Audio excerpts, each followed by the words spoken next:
Hello and welcome to another episode of the Firearms Insider Gun and Gear Review Podcast. This is episode 88. On this show, we showcase gun reviews, gear, and anything else a gun enthusiast may be looking for. We strive to evaluate products from an unbiased and honest perspective. I'm your host, Ryan Cross from the Firearms Radio Network, your source for broadcasts for shooters, hunters, and gun enthusiasts. Bandwidth for this episode is brought to you by a Patriot Patch Company, where you can get awesome PVC morale patches made by yours truly. Check out patriotpatch.co today and pre-order the I'm Your Huckleberry patch. You can pre-order that on sale right now for, $12.87. And also make sure you check out, we just added a product to the store. It's an everyday carry spoon holster. This is something that Jake whipped up. This is a tactical survival spoon for the pudding, ice cream, or pie enthusiasts. Don't be left in the embarrassing situation of not having a spoon for unexpected treat situations. So it includes one standard stainless steel standard capacity spoon and a genuine paracord necklace, and it ships free in 2 weeks. You can get that for $17. It's hilarious. I mean, don't wait till Christmas, folks. You want to be ordering this right now. You don't want to get caught without a spoon. Yeah. It's the summer. Exactly. You never know when you're going to need a spoon. Someone makes some peach pie. Oh, no, I'm spoonless. Oh, wait a minute. Bust it out. Hey, is that the ice cream truck? Cool, I can get a sundae because I have my spoon with me. That's right. And then there's of course, endless occasion for spoon jokes. Like, hey, you want a spoon? And then you just pull out your spoon. Comedy gold, God. Folks. I'm actually going to be shooting the commercial for that here soon. So stay tuned for some hilarity to ensue. So the website for that is patriotpatch.co. So what did you do in guns this week, Tony? This week in guns, I was on the Guns of Hollywood podcast with Sam Asner and Ali Howe. That's pretty much the closest thing I ever did with guns this week. I'm prepping for Thursday, which is the second is for everyone shoot I'm hosting. So I'm getting everything together for that. So physically, guns, the only thing I did was clean my black powder pistol. Nice. I myself actually just got a Remington 700 AAC SD in 300 blackout back from repair from Big Green. I don't know if you haven't listened to previous podcasts where I might have mentioned it. I try not to harp on it too much because I'm not one to really start throwing hate bombs at Remington because I own a lot of Remington products and I'm happy with the quality. Yes, there is some issues, and this is I drew the short straw this time, so I picked up this rifle. It had some feeding issues, and I was kind of fairly new to the 300 blackout round, so I wasn't sure if they were my reloads being out of spec and not fitting in the chamber. I've since got go gauges, and now I can more readily find factory ammunition. So I tried a bunch of factory ammunition, and they all did not feed correctly. We figured out it was the ejector that was kind of misshapen, so it wasn't doing its job as a kind of a spring type device. So ended up having Remington send me a tiny little ejector clip, spring, whatever you want to call it, and I had my gunsmith put it back in. It seemed to alleviate the feeding problem, but then I started having an ejecting problem, so it wasn't pulling them out all the way. I got tired of single feeding them and having to push them out with a rod after each shot, so I finally called back up Remington. They still had my support ticket loaded up, and they said, okay, you want us to take care of it? So they sent me out a box. I packed it up, and they generated the call tag, and UPS came and picked up the box, and they sent it to Portland, Oregon, where they have a certified gunsmith, so it seems like a mom and pop shop that does their repairs for them. One of many, but closest to my location. So they got back to me really quick. I wasn't expecting to see it for months, and they called me a couple times to just get clarification on what was the feeding issue. So it looks like they just installed another new ejector, and I think it had a note that it was just a thicker ejector. And I tested it out, and it seems to work just fine. So now I get to put it back in this, put the scope back on it, re-zero it in, and work up some more loads until I can find myself a Magpul Hunter 700 stock that I can throw it in, because that's really what I was looking forward to, until I realized that their AC magazines that are going to be compatible with their stock are 7.62 by 51, like, they're 308 mags. So I gotta look around the forums and see, is Magpul gonna make 5.56 size magazines for that? I assume lots of people have 5.56 Remington 700s that they want to drop in the same chassis. So, all right, because I mean, sorry about your rifle, but I heard, I'm not sure if this is true, and I don't even remember who I heard it from. So it might have been from you. I don't know. That Mossberg pretty much has that bolt feeding down, actually patent for coming out of a 5.56 mag into a bolt action. Have you heard that before? I have not. I was wondering because Ruger came out with a new guide gun in 223 or 5.56, and it had a proprietary magazine. And I was like, well, why wouldn't you use AR-15 magazines? They come in everything from 5 to 100. And I'd heard that because of the Mossberg MVP, they have the bolt shape to make that to pull the round out of a 223 mag. They have that bolt shape patent, so no one else can use it unless you buy it from them. Well, there's different bolt shapes. I mean, the Remington 700s are just basically, push feeding the round. They're not like a Seiko or a M16s or I guess M4 style extractor. So, those are just different designs to grab the round. So you could actually like half feed it, with like one of those M16 style extractors, like get it halfway in the chamber and then change your mind and pull it back out. Whereas the Remington 700 bolts as they are is a push feed. So you push it in, you decide to change your mind. It doesn't have any kind of purchase on the case. So you have to, retract the bolt and then get in there and fish it out with your fingernail, or seat it home all the way and then pull it back out with the extractor. Right. So Mossberg, must have just created their own proprietary extraction design that's more efficient. So, I mean, hats off to them. But that's not stopping anyone from having a mag-fed bolt action in 5.56. I mean, I could just get a regular stock. I didn't want to put a bunch of money into it. And of course, there's my affinity with Magpul products, but I could get like a regular HS Precision stock and then go to like PTG and with Pacific Tool and Gauge. And they actually make bottom metal kits that take AR-15 magazines, whether or not it takes Magpul P-mags, so I can at least satisfy my polymer fetish there. But they do take, standard GI aluminum magazines, so I assume they'd take a P-mag. So there's just a couple different ways to achieve that mag-fed bolt action 5.56 that I've been wanting. Well, when I say 5.56, I mean 300 blackout, because of course it's the same case head pretty much. Yeah, I again live in a state where I don't have a suppressor, and I pretty much think that's where the 300 blackout shines. And there are less expensive ways to launch a 30 caliber round if you're not using a suppressor. Right. I mean, that's just my opinion. If you can't use it, and I totally get it, because I mean it was developed entry teams for much shorter barrel and for suppression. Yeah. And if I'm not doing any of that, I have the same ballistics with 7.62 by 39, so and it's cheaper. True that. Can't hard on that or hate on that. But yeah, and actually my 308 is quieter suppressed using subsonic hand loads than what I've been able to cook up so far in the 300 blackout with the same suppressor. I just moved the suppressor back and forth. Granted, I haven't had a lot of time to develop loads because I just moved and trying to launch a business and keep it running. So I'll let you guys know I'm obviously not claiming to be any sort of expert in the caliber. I'm just telling you what I'm experiencing so far.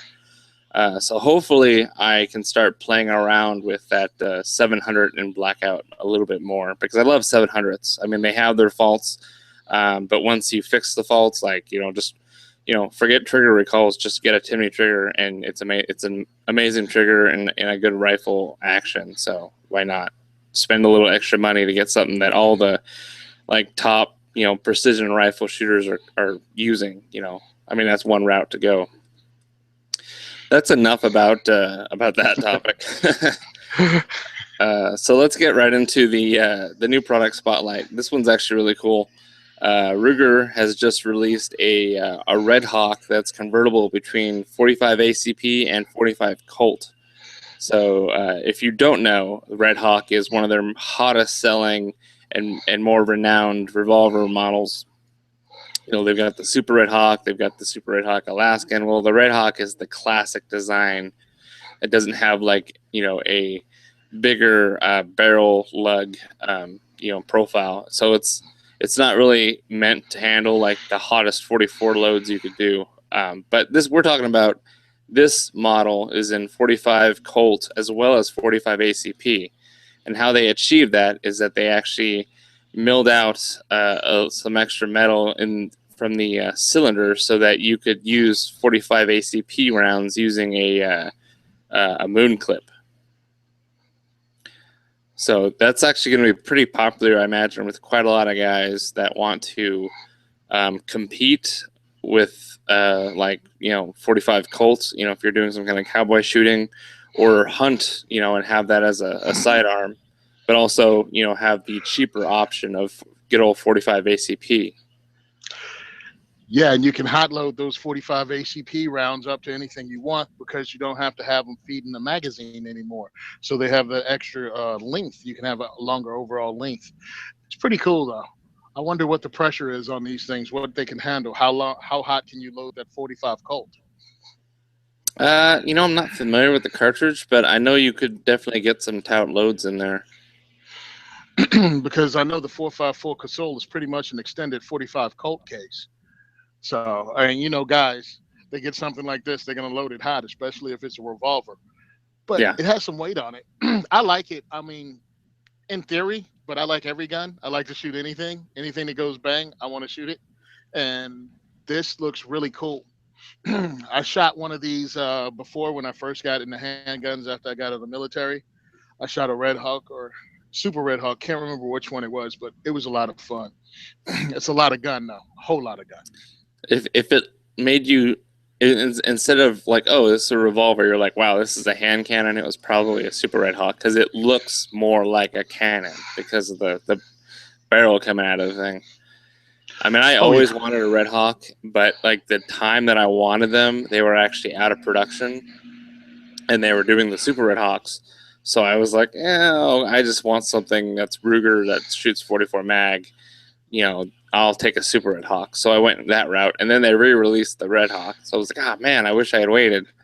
But I'm still happy with my purchase. So it looks like it's got, the transfer bar, stainless steel construction with no side plates, easy siding. I don't care for that front sight blade that they use. It's got that colored plastic insert. It's junk. I hate it.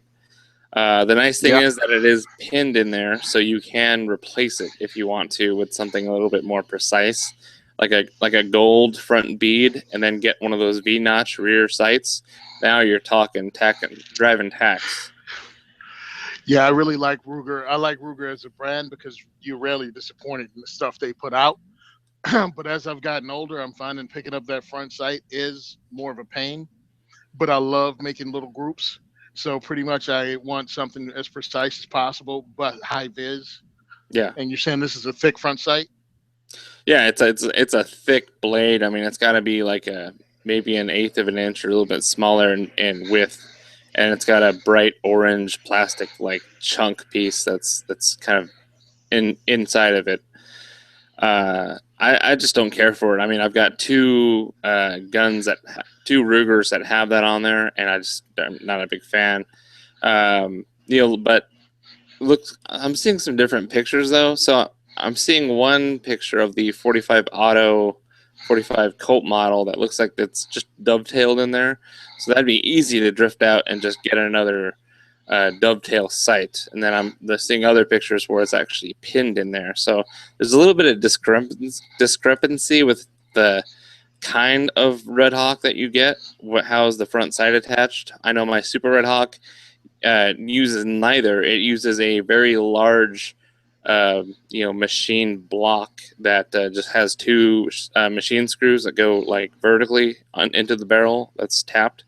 And I thought it'd be easy to have my gunsmith like whip up something like a better rig for that, that has a dovetail, so I can swap them out. But he, took too much time, so he didn't end up doing it. But if you're a revolver enthusiast and my babblings about front sights are making any sense to you, if this has got you excited to check out this revolver, I would just look at the sights and make sure that's something that you're able to change if you're not happy with it.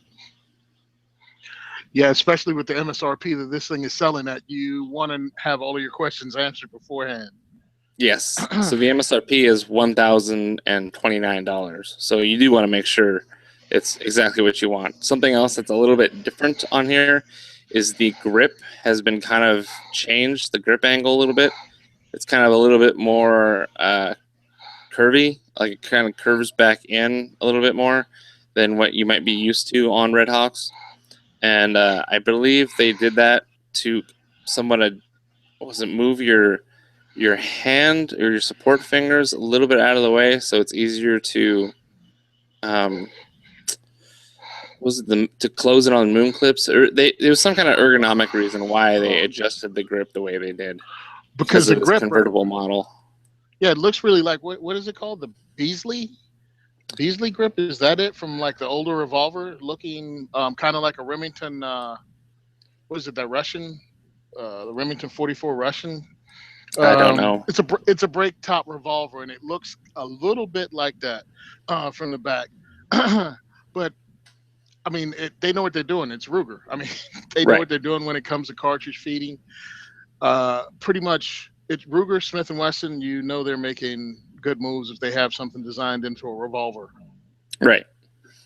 So it's got wood grips. They are lasered hardwood. So the checkering is done with a laser. The barrel is 4.2 inches. Overall length is 9.5. And it's got a 1/16 twist barrel. And the total weight is 44 ounces. So it's actually lighter than all the other Red Hawks that they have listed on their site, all the ones in 44 mag and 45 Colt. Obviously, they had trimmed some cylinder off the back end so you can put a moon clip in there. So that, of course, alleviates some of that ounces. Also, the short barrel, too. If you want to check, go ahead. What were you going to say? No, just I was looking at all the Ruger line and the Red Hawk line. I mean, they're all just a hunk of steel, but they're just so cool. Yeah, this thing looks like a GP100, kind of. I mean, you can still see the family resemblance in the line. Right. Yeah, and everyone loves the GP100, or at least they should. Don't tell me you have one of those too. I do, actually. It's my dad's.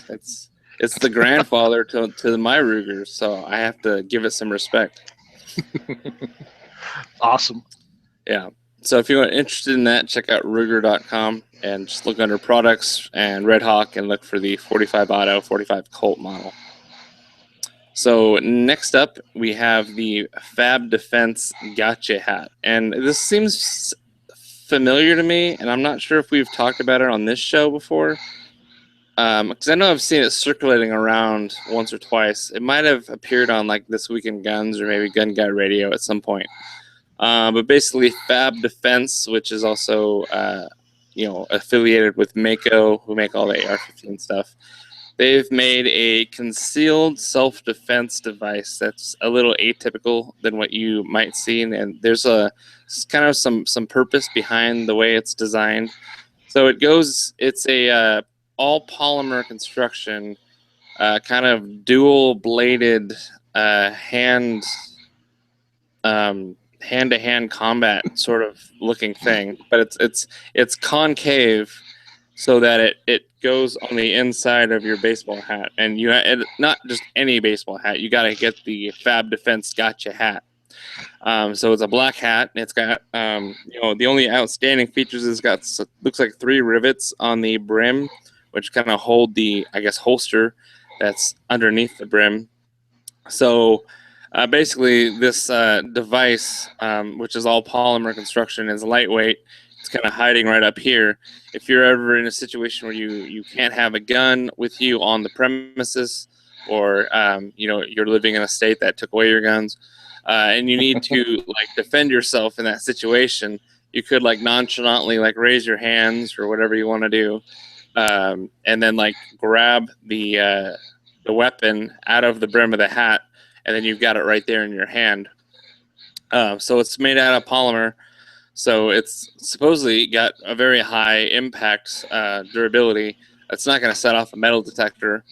Also, it's not going to weigh down the brim of your hat, so it's covering up your eyes. But basically, you can use this as a slashing or a stabbing instrument. What do you think about this, Tony? I think it should have been in that horrible gear episode that we did, because I still can't figure out what the one purpose of it is just for a striking instrument. I mean, it's like, and then I looked at the MSRP and I thought maybe you've really messed up here, because that can't be true. Because I live in a state that's very, it's not. I will fix that. Okay, cool. Okay, oh, that's not right. All right, cool. I'm like, for that price, I can buy a gun. Oh, no, but I was looking at it and I was trying to find out, would I want it? And the answer is no. There are other things I can use. Oh, well, okay. I wow. mean, yeah. So it's the MSRP is $44.95. In the show notes, I had a typo that was in the 500s, and that's why Tony was flabbergasted for a second there. So it's it's MSRP $45. You can get it on Amazon for under $40. So it's on sale right now for $39 and some cents. The Israelis designed it, and we all know that when it comes to self-defense, the Israelis can't design anything that's crap. It's all true. So yeah, it's blasphemy that you're not on board on the bandwagon for this. Yeah, these are the same people that carry with an empty chamber, right? Right. Semi-automatic firearms. Yeah, everything the Israelis do isn't the greatest thing that ever happened in hand-to-hand combat or combat in general. Yeah. But I mean, it is a great idea if you want another defensive tool. But like any defensive tool, if you don't train with it, it just becomes another thing that you own, as far as I'm concerned. Right. Yeah. So I mean, I completely agree with you. It's designed by a martial arts expert named Yaron Hanover, and he has designed a couple things for the Fab Defense that's kind of meant for hand-to-hand training that are a little bit non-conventional looking. So it's supposed to be discreet, nondescript, and effective. And I've got a link in the show notes to a YouTube video where you can watch somebody doing a review of the Gotcha self-defense tool and just giving it to a watermelon like it owes him money, like just pretty harsh on this melon. But it apparently watermelon's equivalent to a skull. I just think it's makes for good TV, but it certainly worked effectively as far as it lacerated the watermelon. But then again, he's also punching it with full force, so a watermelon can only hold out for so long under so much torture. Yeah, watermelons don't have a lot of defensive skills. No, they don't hit back. They're one of the easiest fruits to knock out. Right. I saw in that YouTube video, they had a really cool lightweight looking baton, something else I can't own in my state.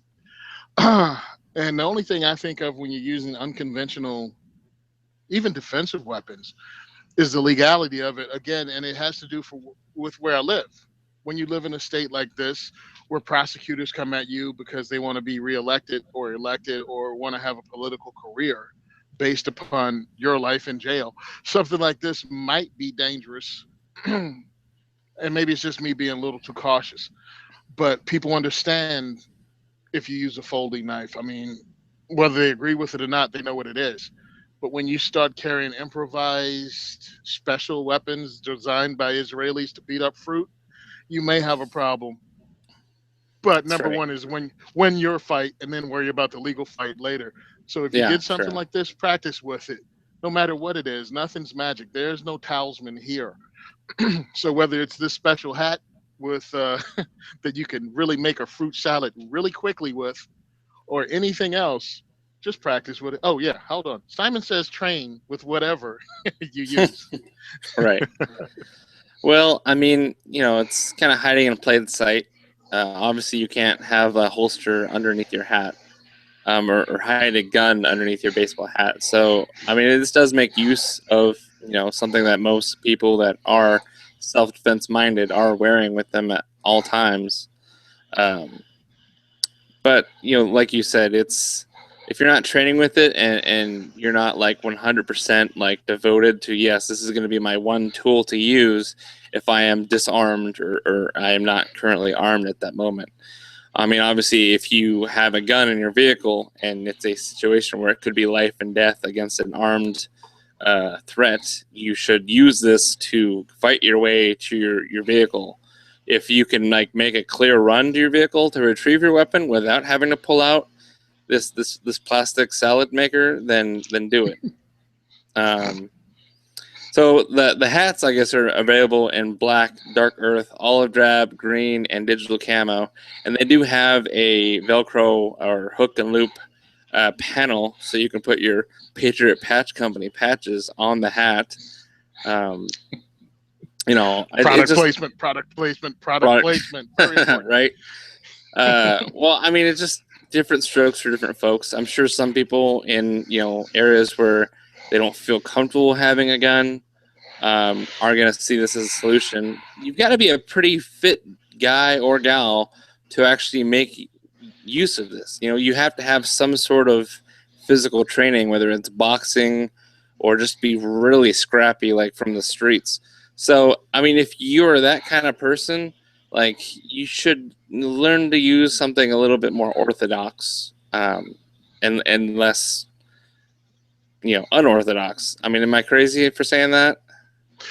Use whatever you have to Right. save your life. But like, And if you grandma's think not this, gonna grandma's nope. not gonna pull this off, and use it. You've got to. It actually requires quite a bit of physical force behind it to be really effective, because they're not sharp stainless steel blades. It's still almost a blunt instrument. It's just honed or molded a little bit to have sharp points. And if you're going to have unconventional or unorthodox weaponry, get yourself a what do they call a ballistic pens, or something like Uzi makes, Oh yeah, or Smith and Wesson Kubaton. makes. Yeah, something like ink pen that you serve, something like that. Even Cold Steel makes one that's a black marker. I think they call it the Shark or something like that. I had one. And yes, you can use them as a blunt instrument, and it's still an ink pen. Uh, there's no reason. I mean, there's a reason. If you feel comfortable with it, buy it. Anything is better than nothing, but anything you use, you have to train with, so you're efficient with it when you need it. Yeah, yeah.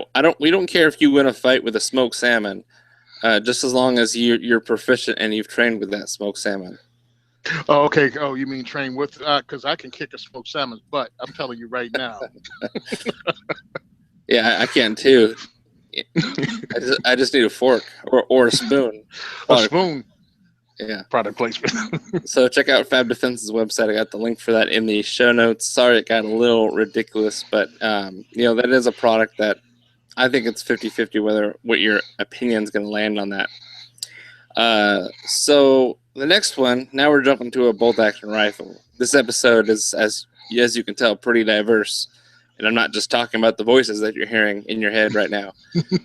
So now we're jumping to a hunting rifle. This is Savage.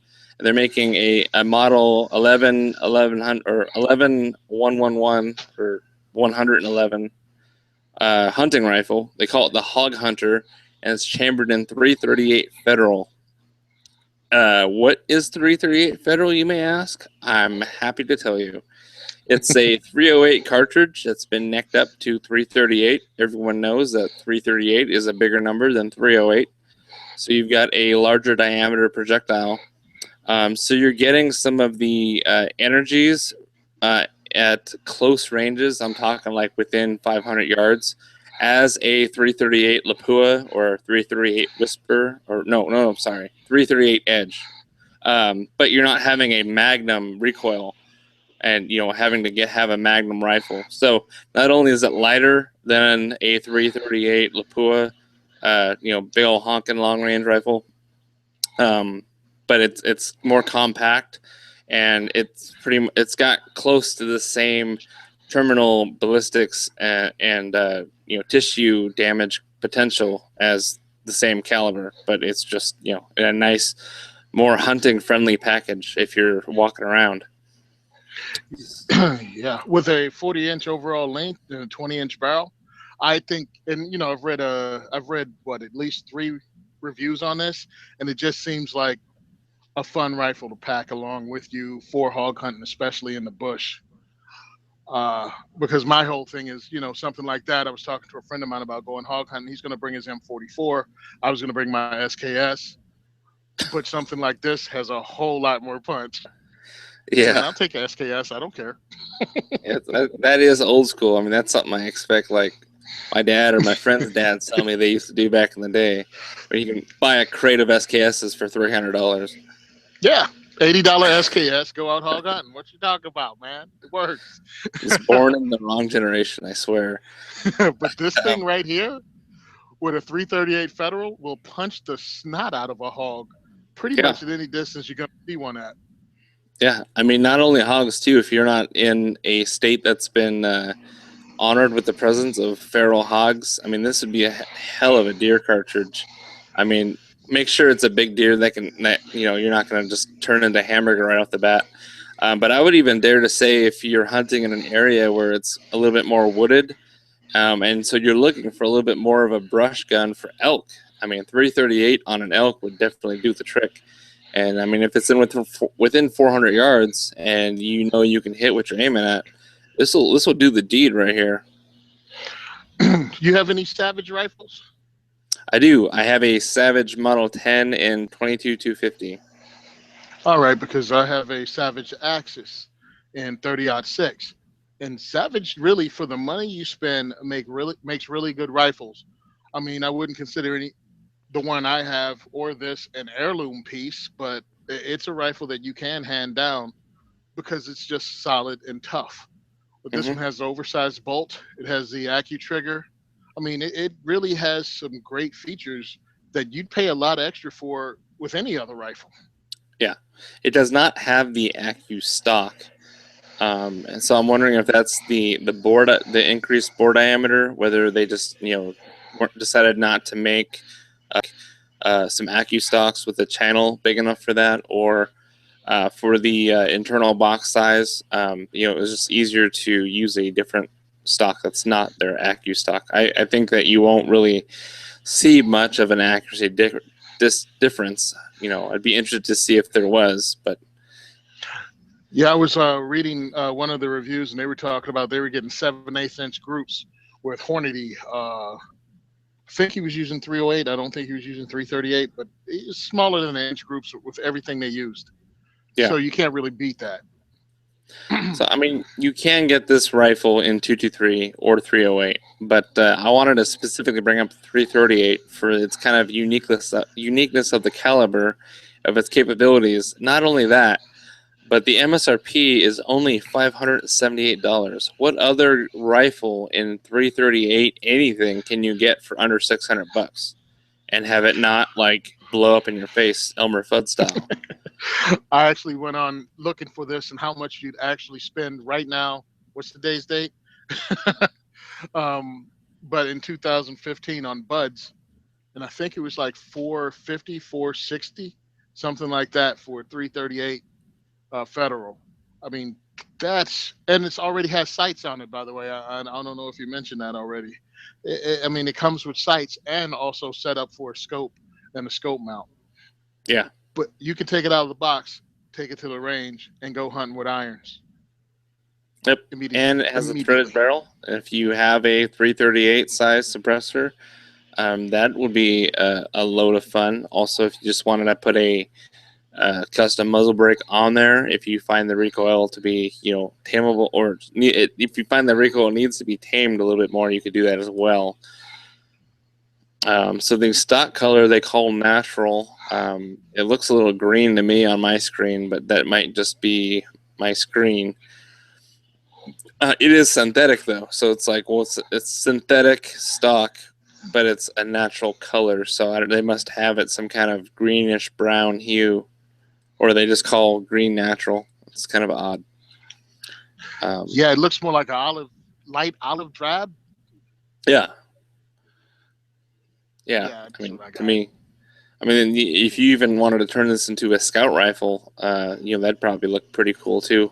If you could put some kind of cantilever or forwards enhanced eye relief scope, this would kind of fill that role as well. Yeah, I really like the concept of scout rifle, and this is the right length. It doesn't have a detachable magazine, but that's fine too. Because you're talking about compactness, you're talking about major caliber in the 30 caliber or above. I think that's one of the parts of the scout rifle concept. And fast handling with sling mounts, which it also has. Yeah.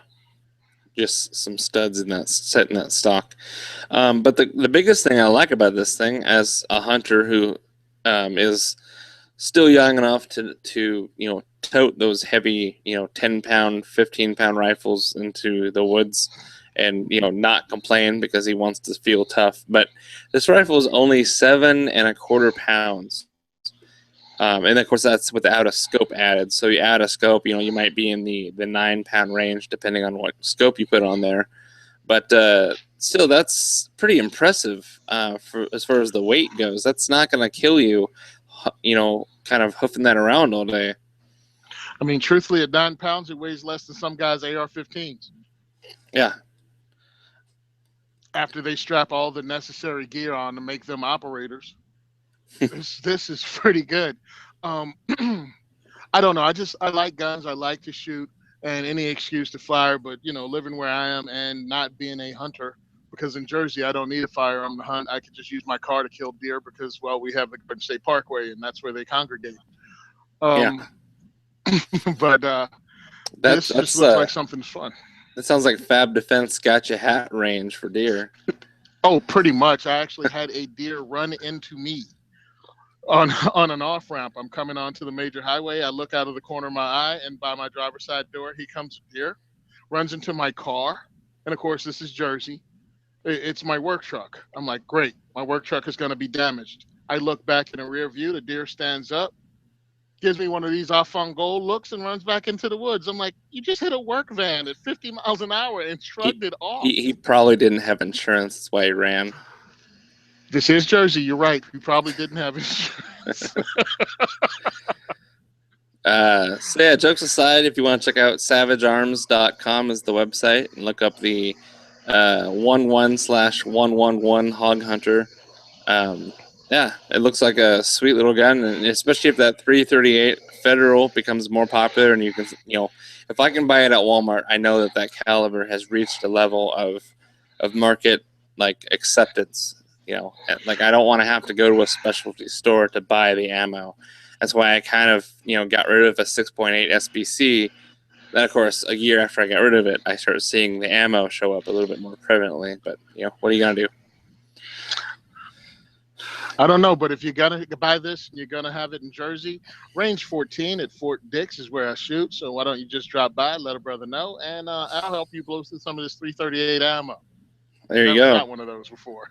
Yeah, and if you're a reloader, I mean, it just sounds like it's easy to form. Similar process to 300 Blackout, just kind of necking up a 308 case. Lord knows there's enough of those floating around.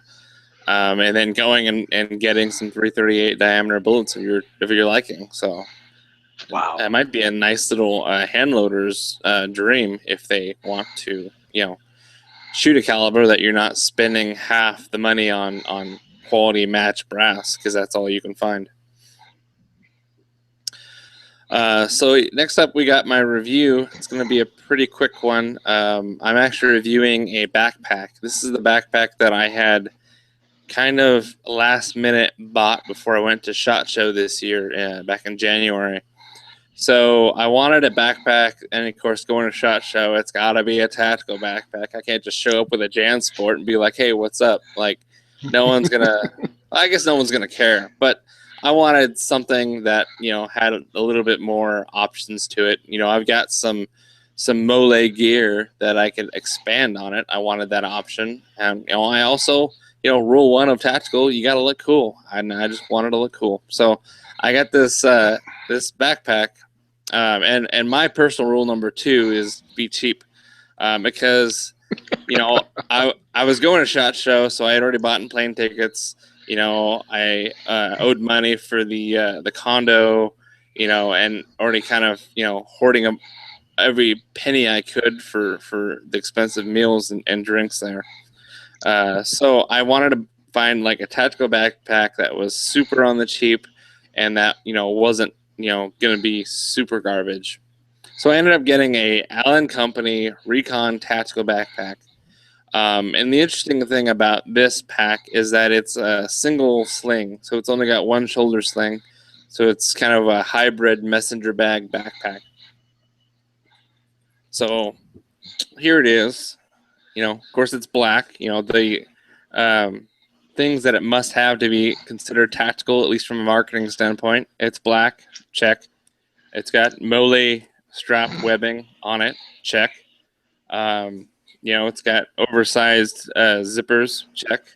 And it's got to have just gratuitous mole everywhere, even though I'd never put anything in spots. So it's got some mole on the shoulder strap. It's got some mole on the. Is it Molly? Is it mole? I like Mexican food, so I just call it mole sauce. I like mole sauce. I was not going to say anything, man. I guess that's Molly. Okay, so I'm going to call it Molly from on now. So you all had a laugh. Cool. Right. So it's got some here on this little wing that goes on your right side, around your right love handle. So I guess I'll just refer to the left and right side as you're wearing it on your back. So on the right side, you've got a mesh net that you can put your water bottle or anything else you want with just a shoelace and a cinch to close it down. On the left side, as you're wearing it, it's got a kind of a narrow zippered pouch. And this is the perfect size for candy bars. I try not to eat too much sugar, so it's got some kind of smushed granola bars in this pocket. But you can fit 2 or 3 of them in there. So, for someone that's on the go, is where you can put your snacks, so you can refuel. Of course, another mandatory thing in order to be considered tactical, it's got to have Velcro on it, especially if you want to put some Patriot Patch Company patches on it. It's got to have Velcro, product placement. So right here, you get a nice wide patch. It looks to be about 1.5 inches tall by about 6 inches, 6.5 inches. So you can put all your morale patches on there. Show everybody, tell everybody what's on your mind. Other than that, the sling portion, it's padded. It's got this kind of mesh padding that allows it to breathe, so you don't develop kind of a sweaty area, which is really nice. So it's on the back too, so it's breathable and it works well as padding. So as far as the comfort, empty, it feels good. Now I'm going to get into the comfort when you load this thing full of catalogs from your first SHOT Show, your first day of your first SHOT Show, and you load it with 30 pounds of magazines. So I'm about to tell you how that worked out. Another nice feature that it has, it's got this one single strap, that comes off the left side that's got a plastic M-buckle small clip on there. This actually goes around your left hip and snaps into this female M-buckle, and that kind of helps spread the weight a little bit, or at least it like lifts up the bottom so it's not like hanging too far down. It is a pain because one of the nice things about having a single sling is that if you need to quickly get into it, you can just kind of like sling it around your side, and then you can reach in there with one arm. But when you have this on there, clipped in as kind of like your support strap, it kind of prevents you from being able to slide around your right side and get into it. So you have to unbuckle this every time you want to, or else you're just kind of, juggling it around trying to escape from it like your head's stuck in a cookie jar. So besides that, I mean, it's fully adjustable.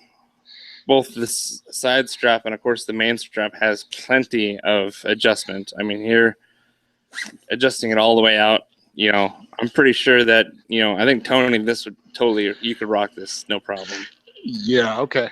It's a cummerbund on me. All right, so we covered the outside. Let's get right into the inside.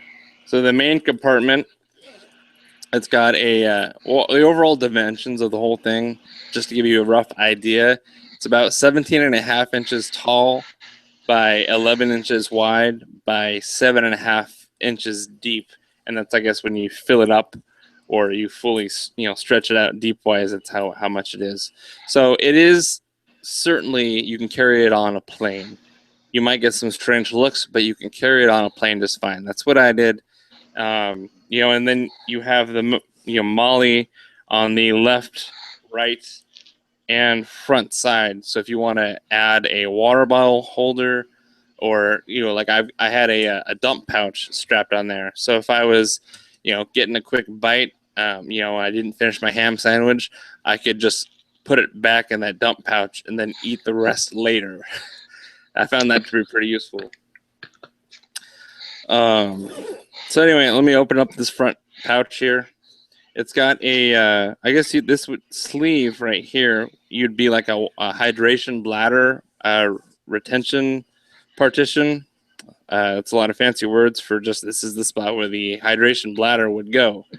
And it does have a slot in the top, an opening that you can fit that straw through, that tube, and then you can run it down the one strap and go into one of these horizontal lashings.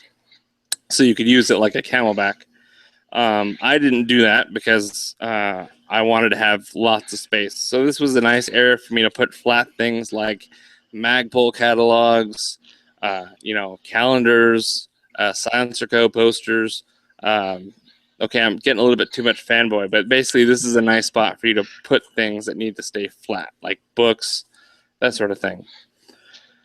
And that's it to the main compartment. So all this space that they could have put on the inside of, the front of this compartment, they could have put any kind of zippers or pouches or additional things. They didn't. So that's it. So you can pretty much just stuff it full, and that's it. You've got no organization in that main compartment other than just that one partition that would be like I said, either your bladder for your water or anything else. So that's kind of a letdown. So let's get into the next compartment, smaller in size. So this one, actually, pull the boxers out of there. I just use this as an overnight bag, so that's a little embarrassing. But it's got nice organizational pockets for pens, kind of more of an admin pouch. So, and it's even got a little lanyard with just a plastic clip that you can put like your keys or a thumb drive on.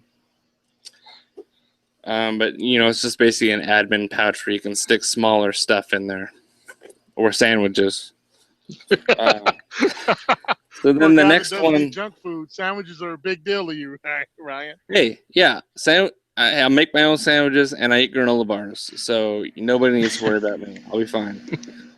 So the next pouch in front of that is the smaller of the two, and that's located right behind all the molly webbing, and it's got no organization in it. It's just a pouch. You can stick your hand in there and kind of fully extend all your fingers, and that's about how big it is.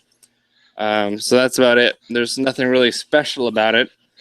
I did see and inspect all these things before I purchased it. I didn't just blindly buy it and then was severely disappointed by how it's not a 511 bag. Obviously, I could have bought a 511 bag if I wanted to, but I didn't because I was looking for something a little bit alternative on the cheap. And so I'm doing a review on it. Yeah, this is going to get a little bit low scores. And maybe the reason why there's so little extra features in this is because of the price. The price might just win the whole thing over for you. So shoot it on camera for you podcast listeners. I will be more descriptive since now I can set this down and I can kind of focus more on the key points of my review. So the claim to fame is the Recon Tactical Pack is ready for the field, the range, or duty use. The single shoulder sling is nicely padded for comfort, while the interior pockets and exterior MOLLE loops allow for easy organization and the ability to add MOLLE capable. Molly, dang it! MOLLE capable accessories.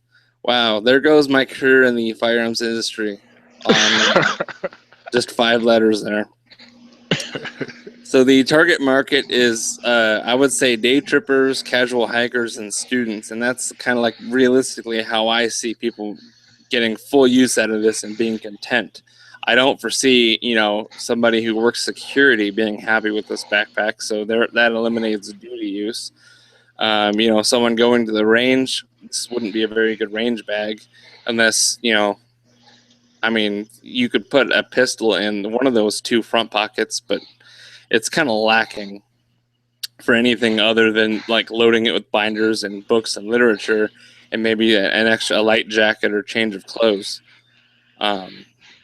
So the features and benefits, it is constructed out of 600D. I think that's 600 denier. I'm not sure what that means. That's it, denier. Yeah. Single padded shoulder strap, exterior MOLLE web system. Got it right this time. Interior organization compartments, water bottle pocket plus hydration bladder sleeve, air mesh padded back, hook and loop patch panel on the front for name tape or patches, padded compartment for a laptop. That's something I also failed to mention is that instead of putting a hydration bladder in that compartment sleeve, that main compartment sleeve, you can put your laptop. And I actually did that at SHOT Show. It actually worked out quite well before I added 20 pounds of magazines and literature to it.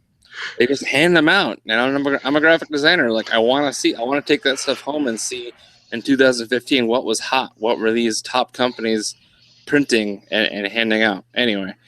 And I already went over the dimensions. Aesthetic options, I only found it in black. And in fact, you can't even buy this pack on Allen's website anymore. So where I got it was kind of a wholesale sporting goods store. They have a lot of discontinued stuff. So, I obviously did not know that going in. So if you want to find this thing, you're going to have to find it on Amazon. The good news is it's only $25. So what other tactical backpack can you get for $25 and under that has MOLLE on it and kind of covers your bases if you're just a casual student that wants to rock a tactical bag without having a full like rucksack or 511 whole kitchen sink sort of deal. Yeah, for something like this, for $25, I thought it was going to be more expensive than that, especially with the 600 denier. That's heavy duty enough to be good, but lightweight enough not to weigh you down just with the bag alone. Yeah. So, that plays a lot into this review is because I understand it's missing a lot of components that we're kind of used to seeing on, more expensive bags, but that's just it. This is only $25. Like, it really shouldn't have more pockets than a JanSport that costs, $10 more. So if you need it now, I've got the affiliate link for Amazon on the review notes that I'll have published by the time you hear this. So what are other people saying? I found one review. It was kind of hard to find. It was just geek.com, weird domain name. They just said that the Recon Tactical Pack is ready for the field, the range, or duty use. Basically the same thing that's in the company's description of the bag. So that's kind of pointless. So my reviews, I gave it a 5.5 as mediocre.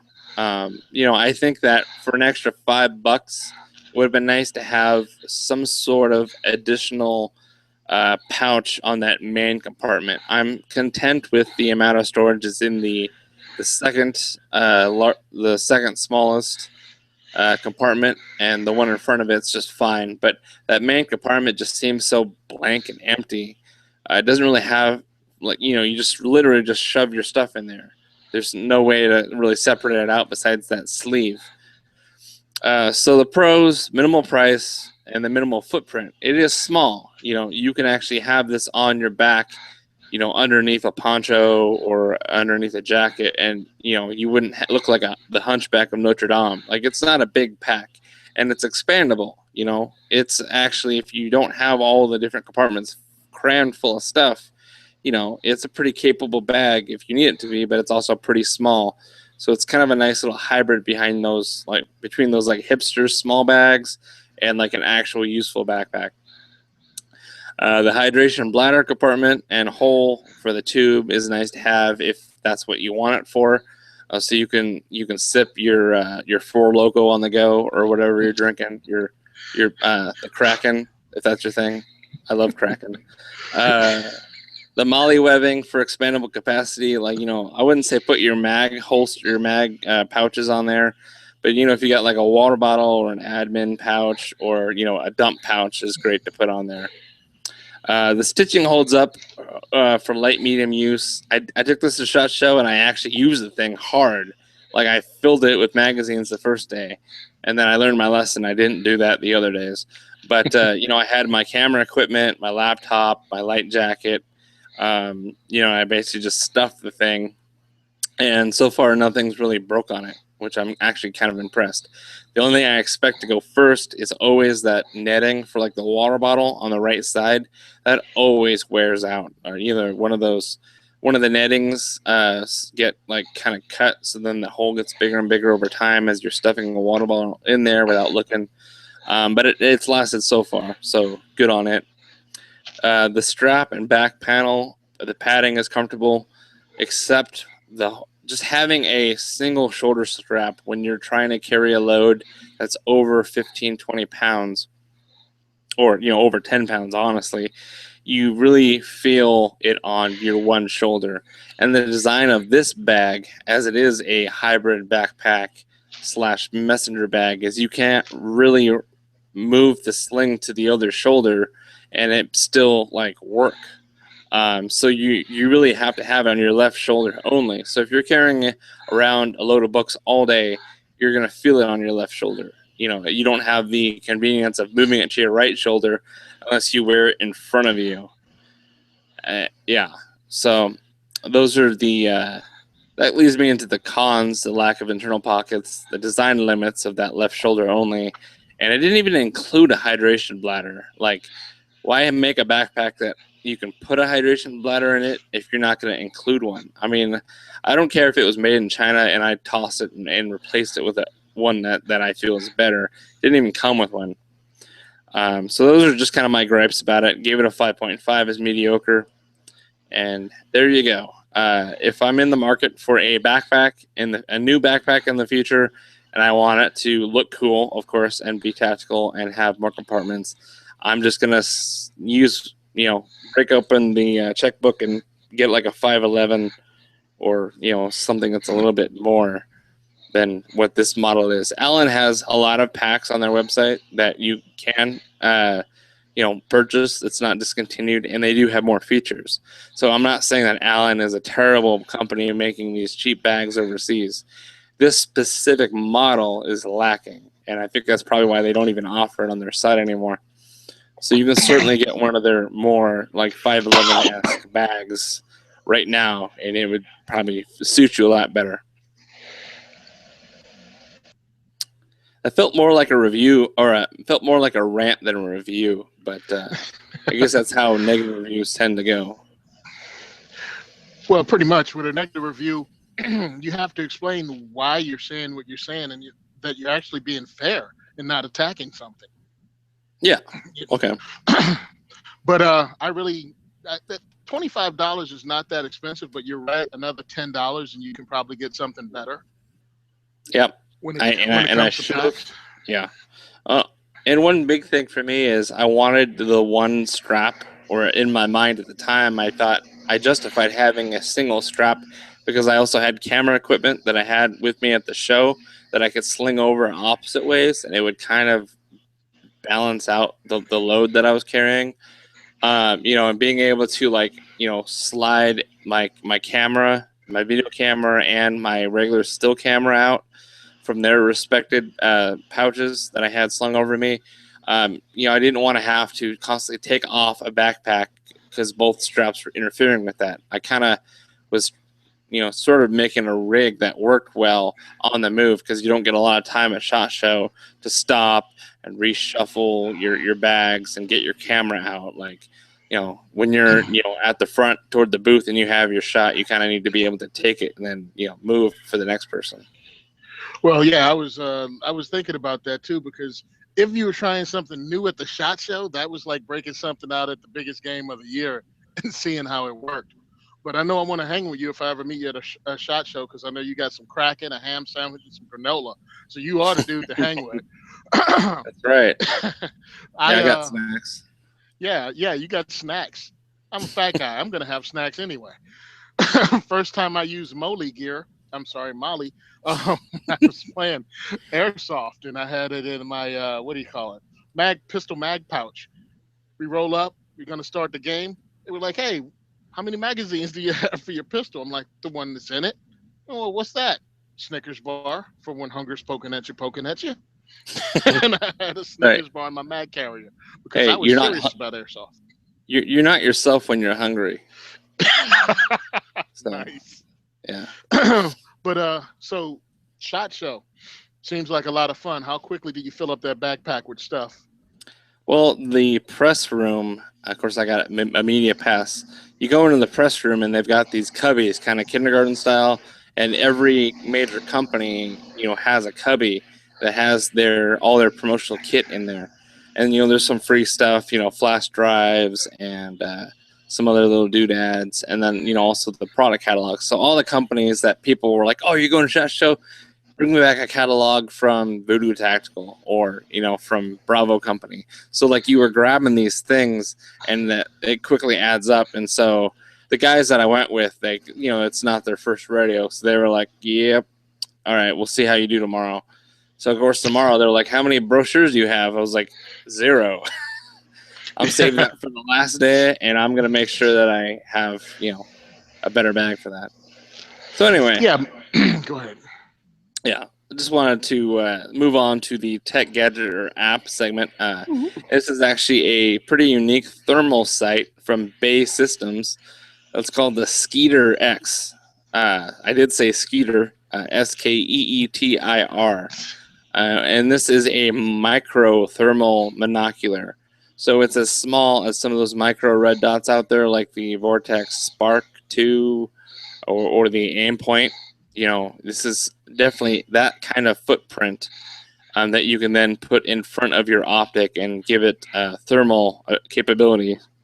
And this is something that actually the U.S. Special Operations Command, U.S. SOCOM, has awarded the Bay Systems a $11 million contract to develop and let them use the Skeeter thermal monocular for its military division. So I don't have too many specs on it per se. I do have the link to the Firearm blog article on it.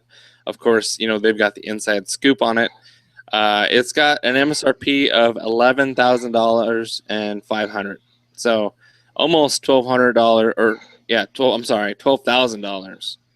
So it's not cheap. It's definitely something that's made for military contracts.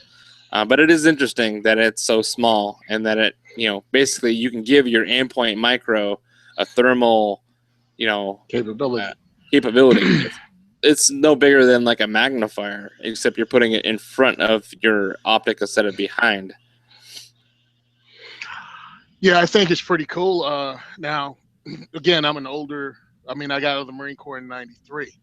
But when we ran stuff like this, it was much bigger, much heavier. It was still cool.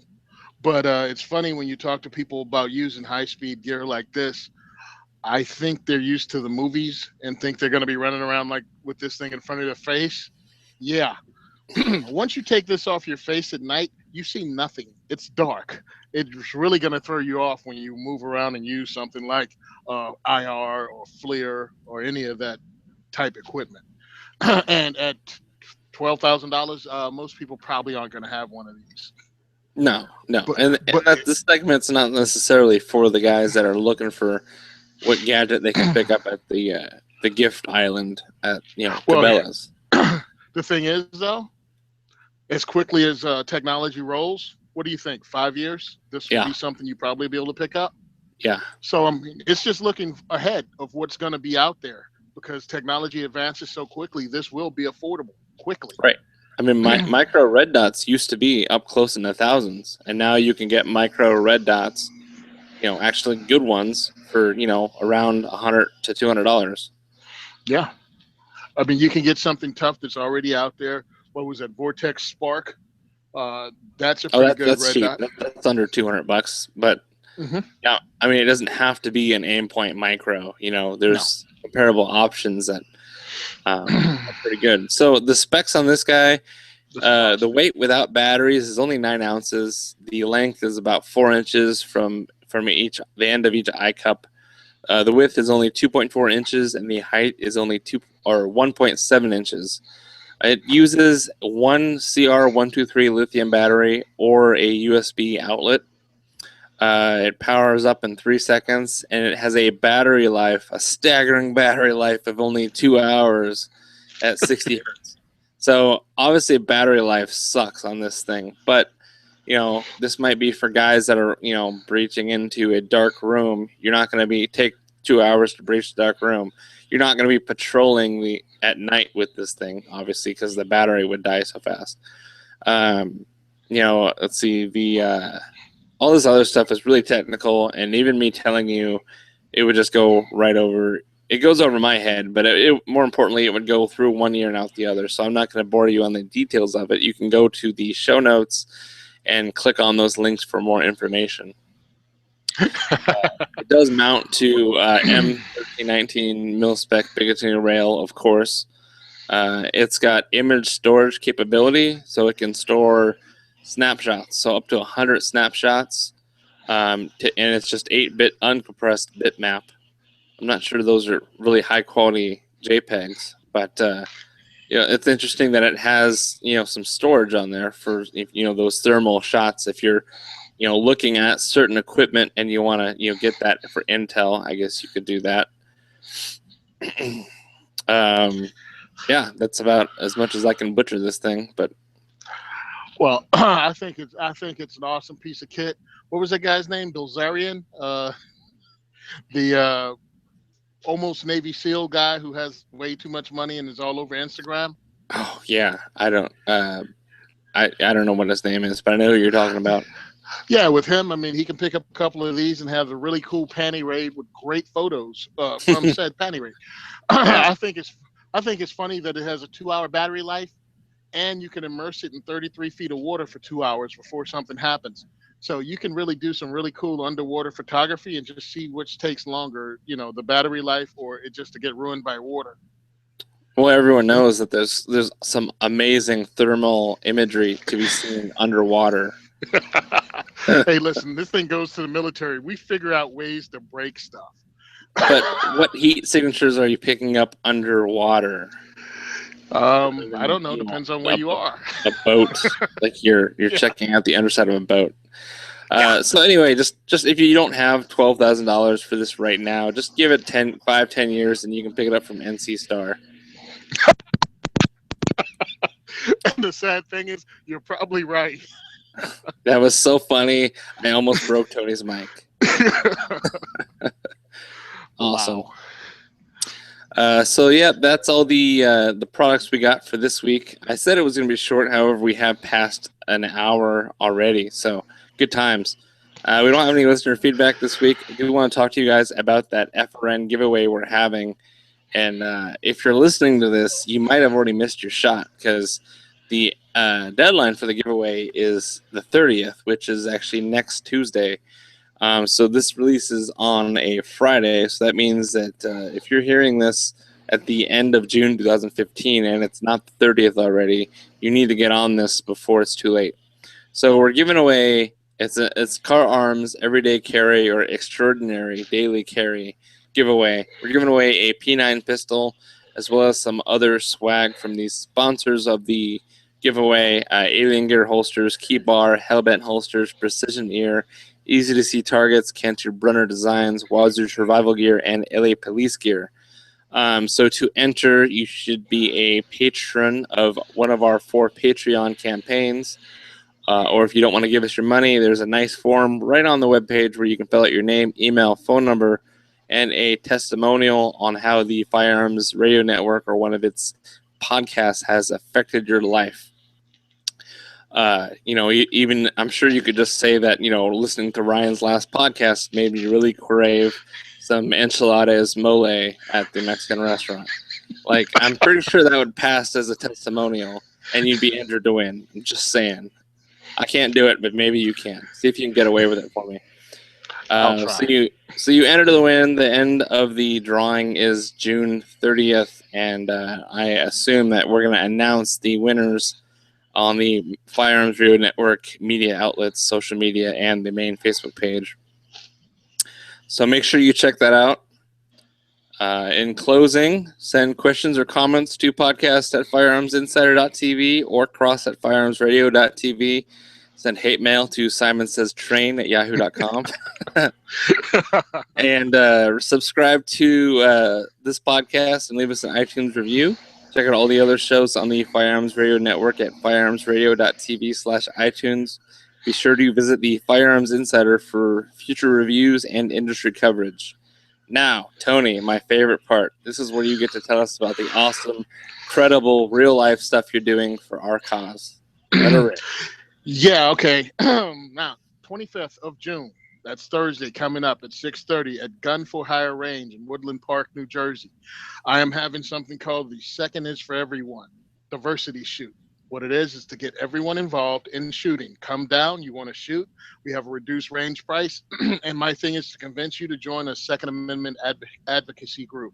And then also to convince you to become politically active in the Second Amendment struggle. That means write your senators, congressmen, and whatnot. I'm going to provide a kit that gives you that information of where to go. Also, some useful information, podcasts you can listen to, all kinds of things I'm putting together. Pretty much something for everyone who is mildly interested in the Second Amendment. They're already experienced in the Second Amendment. I'm putting this together, and it's going to be on the 25th. There are going to be other events also. I've spoken to the Second Amendment Women's Group, and they actually want to do an event with us. So I think this is going to be something in planning that I want to have take place before the election to get people actually involved and voting for their local politicians, because all politics are local politics. That's what I have going on. I'd like to thank Gun for Hire Range for allowing me to have this thing. They've been a lot of help. The New Jersey Second Amendment Foundation, Second Amendment Foundation, they helped me out. And also the ANJRPC. That's another New Jersey NRA group. They actually gave me enough newsletters to pass out to everyone that's going to be at the event, just like they did at the last one. A lot of people are coming together to make something happen because we have to be politically active. The other side, they have the media on their side, they have the president on their side, and pretty much the federal government. This is real grassroots, us trying to make a difference. And it's not only me, it's other groups like mine, but if you want to check mine out, go on Simon Says Train on Facebook and check it out. And I'd like to let you guys know, anybody who's on this podcast, I will start my giveaway, my 500 giveaway on July 1st. So you're hearing it here first. It's going to be a 500 giveaway. It's going to include a couple of Kershaw knives. It's going to include a range bag and some other swag from Black Bag Resources. He's donating some stuff. New Jersey Concealment Furniture has donated some stuff.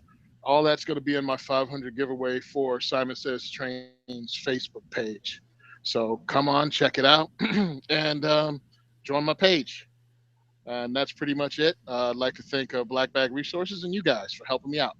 Yeah, no problem. I mean, if I have any listeners in New Jersey, or I should say, if we have any listeners in New Jersey, you should really make it down to one of these events because this is real life activism for us.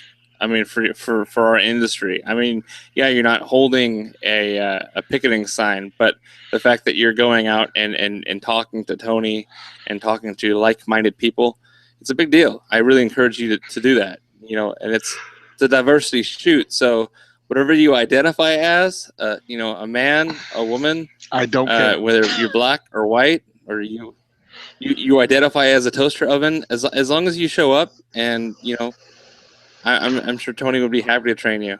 Both Autobots and Decepticons are welcome. I don't care. This is a Second Amendment that's under attack, and they use any tragedy like the one last week to further their cause. They have no shame. They want to paint you as a bad guy if even you're interested in firearms. Now, Saturday, the New Jersey Second Amendment Society actually is hosting a recall the Senate President of Steve Sweeney. I'm going to be down there in Gloucester County, and what we're going to do is get names, and we're going door to door and get signatures to recall the Senate President because of some shady stuff he's done with our Second Amendment, bringing in the parents from Newtown and Gabby Giffords and everything else just to take our rights away from us. This is a constant battle. I guess because you hear it so much if you're a member of the NRA or you're on Second Amendment chats and stuff, but it's true. They're slowly wearing us down, and we have to fight back. There's a new generation of guys, Ryan age and younger, because I feel like I'm an old guy now in my mid-40s, but it really is. The younger guys, you guys are going to make it happen. You gamers, you guys that play airsoft, all of you that have a foot into the firearms door, if you don't join this, you won't be able to get the cool stuff you see in video games. Right now, in freer states in New Jersey, you can buy an AK, you can buy a SCAR, you can buy the FN P90. You can purchase all that stuff, but there's a constant battle to remove that right away from you. I hate to get preachy, but really, that's what it comes down to. You have to become active. If you don't, the thing is, we give away rights. They're not taken. I just finished working the election polls on the 2nd. 5% of the population came out and voted. 5%. That's ridiculous. You have That's to be sad. active. And the anti-gun crowd, the people that want to take away our gun rights, you can bet your sweet behind that more than 5% are going to come out and use their vote. So we've got to meet them and beat them in numbers, or else we're going to lose our rights. And even if they don't come out, the media will act as if they came out. You saw it in, did you go to NRA show? No, but I saw they claimed to have hundreds, and it was like more like a dozens. Yeah, it was a dozen. And they claim to have hundreds because the media is on their side. We actually have to get out and use social networking to let them know these are all lies. And bring all your packs full of moly gear and ham sandwiches and crack it. And let's all get together. Because right. It is needed. This is real grassroots, not Bloomberg $50 million donation grassroots. This is just one guy in Jersey that because of the laws, I got fed up and I did something about it. That's all.